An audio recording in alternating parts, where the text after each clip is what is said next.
Hello everyone, welcome to New Speak Spoken English Enhancement Center. आज आपण नवीन एसे reading करणार आहे आणि त्याचा अर्थसुद्धा सांगणार आहे. व्हॉट यू शुड डू, जे नवीन लोक आता इंग्लिश त्यांना शिकायचं आहे बेसिकपासून, तर त्यांना थोडेसे नवीन आपल्याला काय वोकॅबलरी कळली पाहिजे, वाचता थोडंसं यायला पाहिजे, त्यासाठी कुठला शब्द काय आहे हे थोडं कळलं पाहिजे, म्हणून आपण ही ॲक्टिव्हिटी घेतो आहे. ओके, तर छोटे छोटे निबंध म्हणजे एसेज एक्सप्लेन केले जातील आणि जेणेकरून तुम्हाला हेल्प होईल वाचताना, शब्द ओळखताना, आणि नवीन वोकॅबलरीसुद्धा तुम्हाला मिळून जाईल.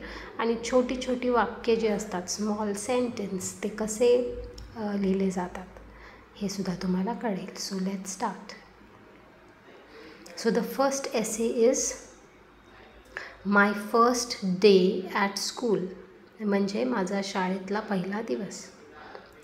आवर school reopened after the vacation on 13th June, म्हणजे आमची शाळा, आवर स्कूल रिओपन म्हणजे पुन्हा नव्याने ओपन झाली. जसं सुट्टीनंतर पुन्हा नव्याने शाळा ओपन होती तशी ती रिओपन झाली.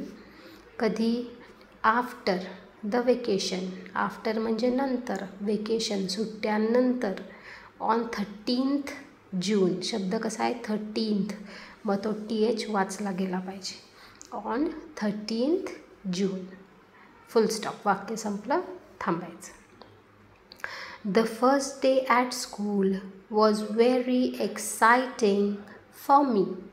द फर्स्ट डे म्हणजे पहिला दिवस, ॲट स्कूल शाळेमध्ये, was very exciting for me माझ्यासाठी खूप एक्साइटमेंट देणारा होता, उत्सुक वाढवणारा होता. I was very eager to reach school early. Eager म्हणजे काय? उत्सुक. मी खूप उत्सुक होतो टू रीच स्कूल, पोचण्यासाठी, शाळेत लवकर पोचण्यासाठी. अर्ली म्हणजे लवकर, तर मी खूप उत्सुक होतो शाळेत पोचण्यासाठी. I got myself ready म्हणजे मी स्वतः तयार झालो. विथ न्यू शूज, नवीन शूज घातले. न्यू बॅग, नवीन बॅग घेतली. New uniform and new books, नवीन बुक्स घेतले, नवीन युनिफॉर्म घातला, मी रेडी झालो. When I went to school, जेव्हा मी शाळेत गेलो. I met my old friends and made friends with new ones, म्हणजे मी जेव्हा शाळेत गेलो मी माझ्या ओल्ड फ्रेंड्सला भेटलो, म्हणजे जुन्या फ्रेंड्सला भेटलो. अँड मेड फ्रेंड्स, इथं फ्रेंड्सचा अर्थ आहे friendship. Made friendship with new ones म्हणजे नवीन जी मुलं होती त्यांच्याशी सुद्धा मी फ्रेंडशिप केली. I went to class 6A, मी 6A म्हणजे 6वी आणि डिव्हिजन जी असती तुकडी A मध्ये गेलो. It was my new class, तो माझा नवीन क्लास होता. Our class teacher too was new, आमची class teacher, our class teacher कशी होती? ती सुद्धा, इथं TOO म्हणजे सुद्धा नवीन होती. आमची क्लास टीचरसुद्धा नवीन होती. The whole atmosphere in the school was new and afresh, म्हणजे व्होल असं नाही वाचायचं जरी W आहे. काय म्हणायचं? होल ॲटमॉस्फिअर, संपूर्ण ॲटमॉस्फिअर कसं होतं? वॉज न्यू, नवीन होतं आणि फ्रेश होतं. I went to my seat, मी माझ्या सीट म्हणजे माझं जे खुर्ची होती तिकडं गेलो. Sandeep, my old friend, sat next to me.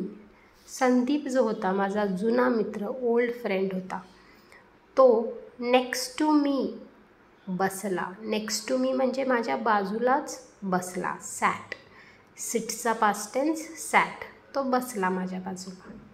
Our class teacher is very soft spoken and loving, म्हणजे आमची जी क्लास टीचर आहे ती सॉफ्ट स्पोकन आहे, म्हणजे ओरडत नाही, छान बोलते आणि प्रेमळ आहे, लविंग आहे. We had hardly any studies on the first day. पहिल्या दिवशी आम्हाला हार्डली म्हणजे खूपच कमी असा अभ्यास, म्हणजे नसल्यातच जमा असा अभ्यास होता. I returned home happily. मी आनंदाने घरी आलो. ओके, तर असा हा एसे आहे. इथं काही वोकॅब्युलरी आहे बघा. रिओपन्ड पुन्हा उघडली, सुरू झाली. वेकेशन म्हणजे सुट्टी. एक्साइटिंग उत्सुकतापूर्ण. ईगर म्हणजे उत्सुक. मेट भेटलो. होल ॲटमॉस्फिअर संपूर्ण वातावरण. फ्रेश ताजे. सीट म्हणजे बैठक. स्पोक सॉफ्ट स्पोकन गोड बोलणारे, सौम्य. लविंग म्हणजे प्रेमळ. रिटर्न्ड म्हणजे परत. So I hope you like it and it will be helpful for you. Thank you.